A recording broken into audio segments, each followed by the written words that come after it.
بسم اللہ الرحمن الرحیم۔ خواتین و حضرات، بڑا اہم پیغام آج اس میسج کے ذریعے آپ تک پہنچانا چاہتا ہوں۔ کل ہی سپریم کورٹ نے پشاور ہائی کورٹ کا چیف جسٹس صاحب کا فیصلہ معطل کیا، جس میں پشاور ہائی کورٹ کے چیف جسٹس صاحب نے حکم صادر فرمایا تھا کہ کے پی میں یا ایک شخص کو بیل مل گئی ہو تو اس کو کسی اور کیس میں گرفتار نہیں کیا جا سکتا۔ سپریم کورٹ کے دو فاضل جسٹسز نے اس فیصلے کو معطل کیا اور اس کا رد عمل فی الفور ہمیں دیکھنے کو مل گیا ہے۔ آج دوپہر سے پاکستان تحریک انصاف کے متعدد اراکین، سابقہ اراکین صوبائی اور قومی اسمبلی کے گھروں پہ چھاپے مارے جا رہے ہیں، ان کے گھروں کے اندر پولیس جا رہی ہے۔ کامران بنگش صاحب کو بغیر وارنٹ کے، تیمور خان جھگڑا صاحب کے گھر پہ بغیر وارنٹ کے، اور کامران بنگش صاحب کو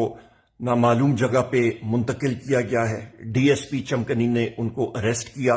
پر یہ نہیں معلوم کہ کہاں پہ لے کے گئے ہیں، تھانے میں پروڈیوس نہیں کیا گیا، کیسز ان کے خلاف ہیں نہیں، ان کو ابھی مختلف، میرا خیال ہے عجیب قسم کے کیسز میں شاید ان کو ملوث کیا جائے گا۔ سو لہٰذا ہماری جوڈیشری کے سامنے یہ اپیل ہے کہ اس کیس کو سپریم کورٹ پھر سے سنے، اس کی سماعت ہونی چاہیے،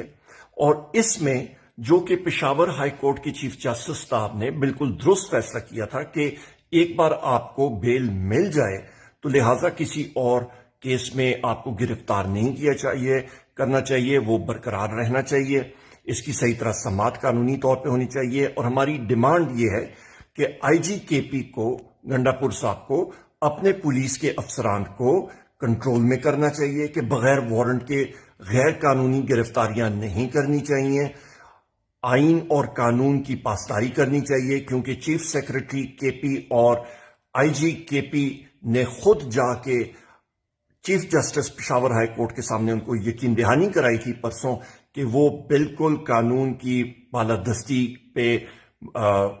یقین رکھتے ہیں اور وہ آئین اور قانون کو مطلب اس کی پاسداری کریں گے۔ لہٰذا جو یہ اریسٹ، غیر قانونی اریسٹ ہو رہی ہیں پاکستان تحریک انصاف کے لوگوں کی، یہ فی الفور ختم ہونی چاہیے۔